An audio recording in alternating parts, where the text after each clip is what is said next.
ouvindo a Bíblia de Estudo comentada em áudio.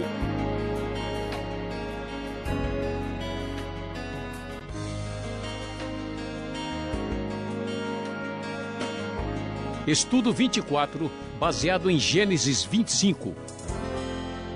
Vemos no capítulo 25 que o texto sagrado vai falar a respeito de Abraão no início, sobre a morte de Abraão e sobre a sua família. Abraão, depois de ter tido Sara e a sua serva Agar, agora casa-se com uma outra mulher, provavelmente depois da morte de Sara. Essa mulher chamava-se Quetura. E ele teve outros filhos, Zinran, Joxã, Medan, Midian, Isbaque e Suá, conforme nos informa a NVI aqui no primeiro versículo. E foram vários os descendentes desses filhos, outros filhos de Abraão. Abraão então vem a falecer com 175 anos de idade e também é sepultado na caverna de Macpela, perto de Manre, no mesmo lugar onde Sara havia sido sepultada anteriormente. E então o texto começa a nos mostrar qual foi a descendência de Abraão. Quem foram as pessoas que ficaram como seus filhos e descendentes.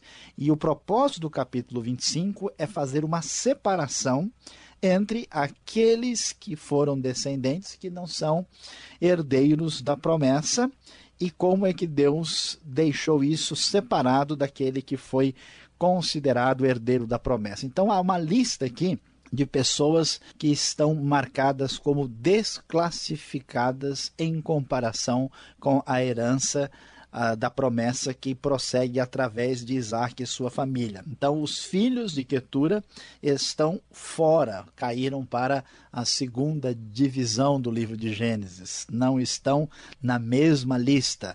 Da mesma forma, os filhos de Ismael aparecem no versículo 12, a descendência de Abraão. Temos aqui os nomes dos seus netos por meio de Ismael: Nebaiote, Quedar, Adbeel, Mibzão, Misma, Dumá, Massá, Haddad, Temá, Getur, Nafis e Quedemá, seguindo a leitura da Nova Versão Internacional da Bíblia. Foram 12 os filhos de Ismael. Ele se tornou uma grande nação, cumprindo a promessa bíblica, mas também faz parte daqueles que não estão na linhagem da promessa e, portanto, também são o outro grupo que também vai para a segunda divisão da história da redenção aqui. Prosseguindo, o texto bíblico chama a atenção para a família de Isaac. A família de Isaac, no versículo 19, Abraão gerou Isaac, que se casou com Rebeca, conforme vemos no versículo de número 20. E, surpreendentemente, de novo, nós vemos que Rebeca é mulher estéril e Isaac ora para que ela possa engravidar. Observe a lógica do livro de Gênesis. Sempre o patriarca se casa com uma mulher bonita, e ao mesmo tempo que não pode ter filhos. Enquanto que os outros descendentes, observe que com Quetura, Abraão tem 6 filhos, que Ismael vai ter 12 filhos, então o crescimento da família de Abraão, que não faz parte da promessa, é fácil, é tranquilo, se desenvolve com uma velocidade tremenda. Mas, na hora da promessa, para que fique claro que tudo está sendo feito pela intervenção absoluta de Deus, por mais rico, poderoso e capaz que o patriarca seja, ele não é capaz de garantir a sua história nem a sua descendência. Até ter filho se torna mais difícil. Assim como Isaac nasceu milagrosamente, também o nascimento dos filhos de Isaac se dará por uma intervenção divina. Então o texto diz que Isaac orou ao Senhor em favor de sua mulher, e porque ela era estéril, o Senhor respondeu à sua oração e Rebeca, sua mulher, engravidou. E a oração aqui foi eficiente. Já que não era possível ter filhos, quando Deus respondeu, vieram logo 2 filhos de uma vez. Os meninos se empurram no ventre de Rebeca, e a palavra do Senhor nos informa: 2 nações estavam presentes ali nas entranhas de Rebeca, e a palavra informa, um deles será mais forte que o outro, o mais velho servirá ao mais novo. E então saiu Esaú, o primeiro mais velho, que nasceu e tinha o direito de ser primogênito, ou seja, o filho mais velho. O texto nos fala que ele era ruivo, versículo de número 25, e o seu corpo era como um manto de pelos, e foi chamado Esaú. O seu irmão, que nasceu segurando o seu calcanhar, foi chamado Jacó. Jacó é o nome do mais novo, que recebeu a palavra de que haveria de ser superior ao mais velho. O texto começa a mostrar para nós aqui o critério de Deus para a classificação nesse processo histórico. O critério não é humano. Nós vemos que certamente Ismael e os filhos de Quetura tinham muitos critérios, mas não é por aí que Deus se baseia para escolher ninguém. Pelo contrário, Deus age de uma forma a surpreender o ser humano, preferindo agir por meios muito pouco esperados e até mesmo surpreendentes. Esaú era tudo o que poderia se esperar de um filho na antiguidade. Ele era um caçador habilidoso, conforme a NVI no versículo 27, e vivia percorrendo pelos campos. Ele era o filho, inclusive, preferido de seu pai.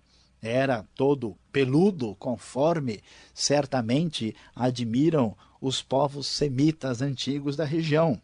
Ele era um sujeito, vamos dizer assim, muito homem, forte, caçador, aquele que é o mais velho, dele nós podemos esperar muita coisa. Jacó, por sua vez, já nasceu como o segundo, já não teve a oportunidade de ser o herdeiro oficial da primogenitura. Jacó, também diz o texto bíblico, não, ele era liso, ele não era tão peludo, o que era importante para aquela sociedade patriarcal, como seu irmão Esaú.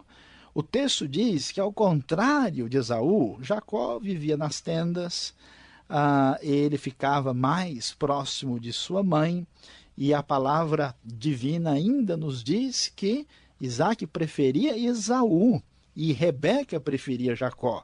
Esaú também era um grande cozinheiro que sabia fazer o churrasco da época.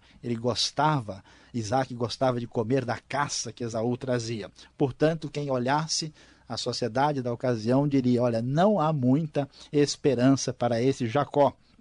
E para piorar, o seu nome significa aquele que agarra o calcanhar ou quem age traiçoeiramente. Jacó certamente é aquele de quem ninguém pode esperar muita coisa. Mas o texto vai adiante e diz que certa vez, quando Esaú estava chegando do campo das suas caçadas e nada tinha conseguido, chegou com fome, Jacó estava preparando um ensopado vermelho. E então Esaú chegou e pediu, e Jacó astutamente disse, somente se você me vender o seu direito de filho mais velho. Esaú disse, olha, estou morrendo de fome, de que me vale esse direito? Jacó insistiu, vamos primeiro acertar direitinho, jure. Então Esaú jurou, vendendo o seu direito de filho mais velho, e Jacó serviu o seu ensopado de lentilhas avermelhado, e Esaú comeu e desprezou seu direito de primogenitura. Então veja bem que o critério de Deus não é critério humano. Deus não olha para a aparência, Deus não olha para as expectativas da sociedade, Deus não se baseia nos critérios humanos, e aqui nós vemos que, apesar de tudo que Esaú poderia representar para a sociedade da época, o seu problema sério foi manifesto. Esaú desprezava as realidades espirituais, a primogenitura. O direito de filho mais velho tinha um significado espiritual importante. Esaú diz, não, o que importa é comer. É mais importante garantir o sustento material do que pensar em bênçãos de natureza espiritual ou familiar. Isso não me interessa. O que eu preciso é garantir o aqui e agora.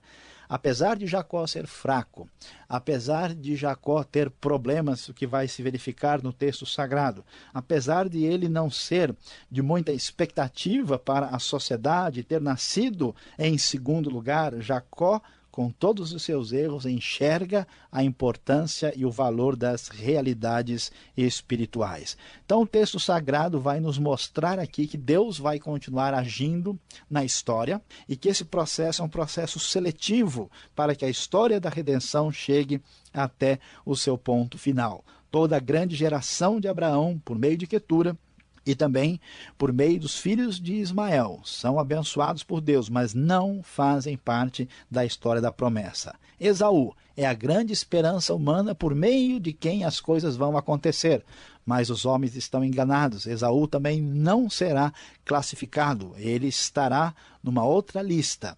Jacó, aquele que nós não podemos certamente confiar pela sua história, pelo seu procedimento, pela dependência da sua relação materna, pela sua fragilidade, pelo seu caráter, e Deus vai escolher agir, mais uma vez, por meio de quem menos a gente espera. Bendito seja o Deus de Israel, que age com a sua soberania e a sua sabedoria absolutamente insondáveis.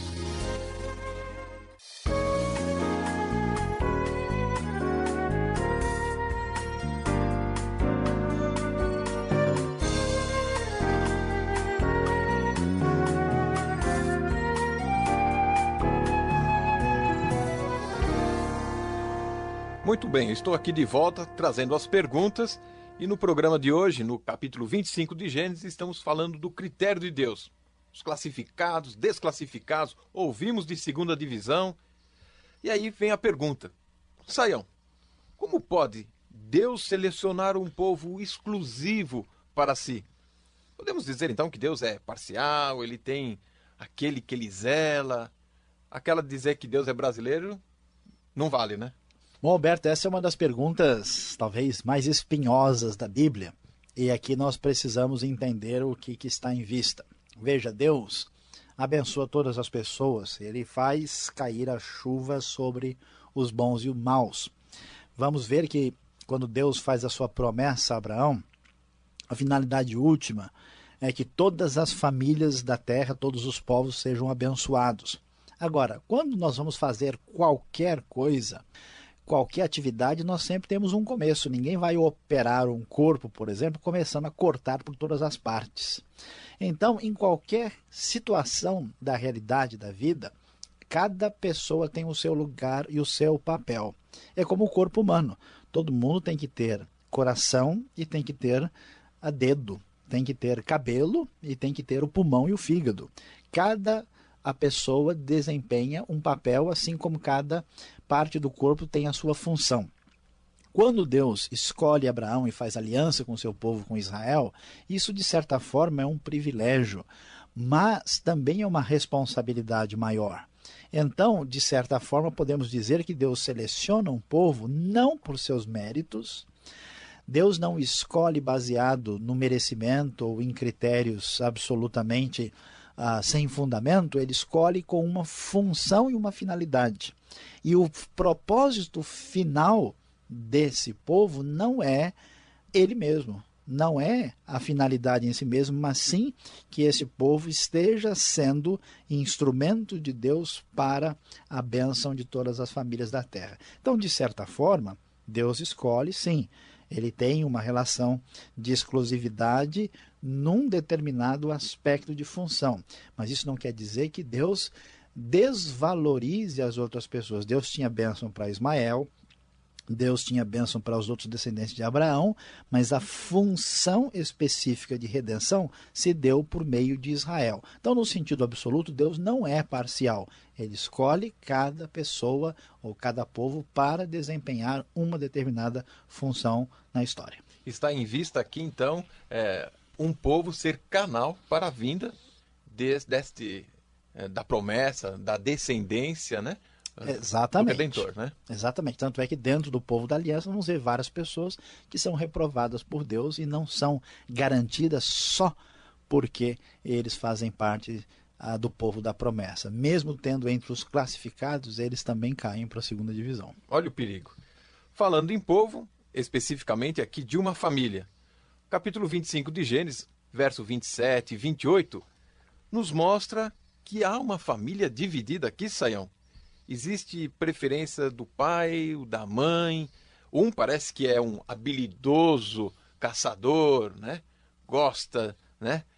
Do churrasco, amante das boas batalhas, enquanto que o outro, um pouco mais pacato, ali em casa, né? Ajudando a mãe na cozinha, fazendo sopinha. É estranho isso, né? Eu, como pai, já não ia gostar muito dessa história mesmo, né? Ter um filho lá na cozinha fazendo sopinha. Vamos lá, Alberto. Veja bem, não é bem assim, né? Jacó ajuda a mãe com os animais da criação do gado próximo em volta da casa. E Esaú é caçador, não é que ele ficava em casa arrumando a cozinha e vendo televisão. O contexto não é bem esse, né? Mas, de qualquer forma, há uma diferença muito grande. É interessante, o texto faz questão de dizer que Isaac e Rebeca têm preferências pessoais. Aliás, essa preferência vai atravessar a vida de Jacó, depois vai dar problema na vida de José e dos irmãos. Isso é importante para destacar que Deus faz a sua obra na vida de pessoas comuns. Estes homens e mulheres de Deus da Bíblia são gente de carne e osso como qualquer um, não são pessoas especiais. Bom, mas aí dá uma esperança para mim agora, né? Exatamente, não são heróis de Deus especiais, santificados, vindos do céu, são gente normal que comete seus erros. Então a grande maravilha é ver que mesmo pessoas com famílias, com problemas, com dificuldades, são objetos da ação de Deus e Deus constrói de maneira especial a sua vitória, apesar dessas fragilidades humanas que marcam também as nossas vidas. Então, essa é a nossa esperança, né? Eu, você, o nosso amigo que está nos acompanhando agora, nós temos essa esperança, né? Puxa, Deus trata com pessoas comuns, né? Pessoas como qualquer um de nós. Exatamente. Agora você vai me explicar a história dessa primogenitura que foi negociada. Tanta confusão por causa de um pratinho de lentilhas, né? Que janta mais intragável foi essa? Pois é. Pô, não podia dizer, não, naquele momento eu não estava muito bem, estava indisposto. Você não levou tão a sério assim, né? O pessoal talvez tentasse resolver com um sal de fruta local ali, né? Mas a coisa não é bem assim. Essa palavra primogenitura aqui, no caso da NVI, está bem mais fácil da pessoa entender, porque a ideia é o direito do filho mais velho, né? Então, o que é isso? É um costume, uma prática antiga. Até a própria palavra primogenitura parece, no próprio original, com a palavra filho mais velho, com a palavra primeiro nascido. Então, é um costume da antiguidade em que o mais velho era o herdeiro, vamos dizer, espiritual e oficial da família. Ele tinha direito ao dobro da herança e era, vamos dizer, o sucessor oficial do próprio pai, conforme o costume antigo. Então, a ideia, a esperança é que Esaú tinha tudo para fazer isso. E o texto bíblico mostra que, mesmo ele tendo isso por direito, o seu coração desprezou e trocou isso por um simples prato de lentilha. Agora, hoje a gente tem às vezes uma maneira de pensar que tanto faz o que a pessoa fez, o que ela pensa, o que ela fala, isso é secundário, né? Mas na Bíblia é sério, o que você faz tem reflexo, né? Com essa atitude, Esaú apenas revelou o que estava no seu coração, ele não estava nem aí para essa realidade familiar e espiritual. Ele era um homem voltado para o meramente concreto e material. Então ele se mostrou incapacitado para herdar essa bênção perdida por ele, herdado por seu irmão Jacó, que não tem credenciais oficiais, mas que entende espiritualmente a validade daquilo. Então, por incrível que pareça, as coisas importantes começam por prestar atenção nas coisas pequenas, né? Não em coisas simplesmente grandiosas e extraordinárias. E você aí, prestou atenção nessa? Para terminar, então, eu quero saber sobre este colorado que aparece no texto. Esaú era ruivo, certo, Sayão? O prato vermelho, né?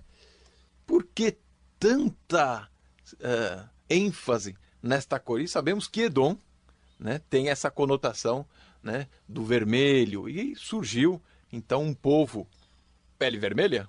O que é?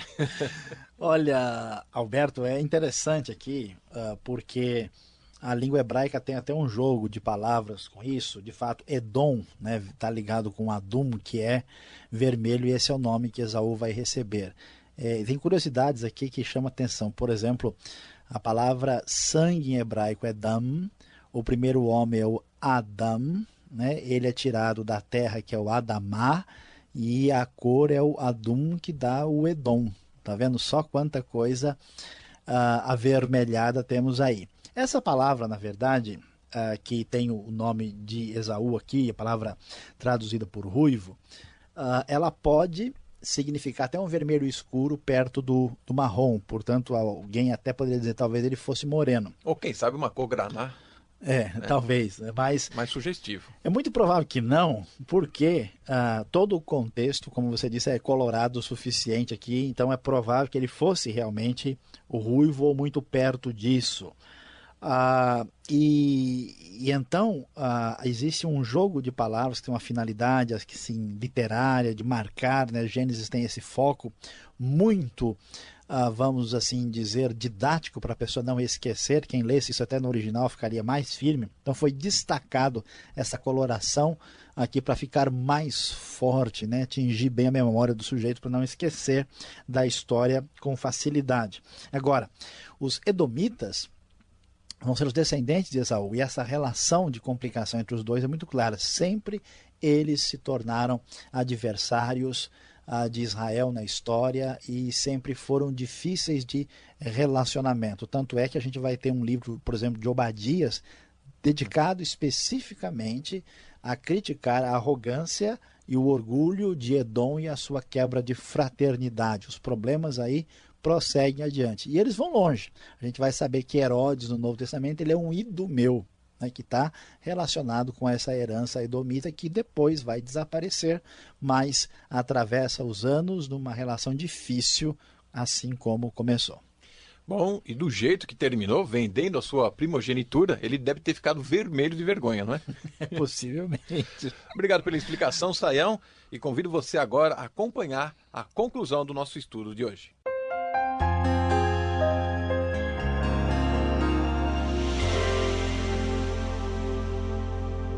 Nossa aplicação de hoje de Gênesis capítulo 25, quando falamos sobre os classificados e desclassificados, o critério de Deus, leva-nos a pensar na importância das coisas pequenas.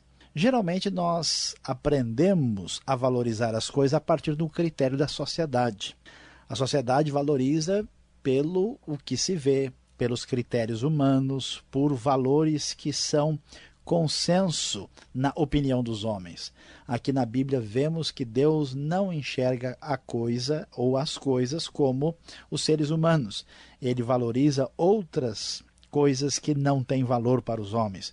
Aqui nós vemos que Esaú é o principal reprovado aqui em Gênesis 25, o que está bastante definido pela sua atitude de desprezo a algo aparentemente pouco importante, seu direito de primogenitura. Quando você pensar na sua vida, valorizando o que você quer fazer, lembre-se de que pequenos problemas se tornam problemas enormes e sem controle. Valorize as coisas espirituais, valorize a honestidade, valorize as coisas que têm fundamento eterno, que são talvez pouco importantes para a sociedade, mas que certamente vão fazer a grande diferença na sua vida. Lembre-se, dirija-se pelo que Deus diz e não pelo que os homens pensam que tem valor.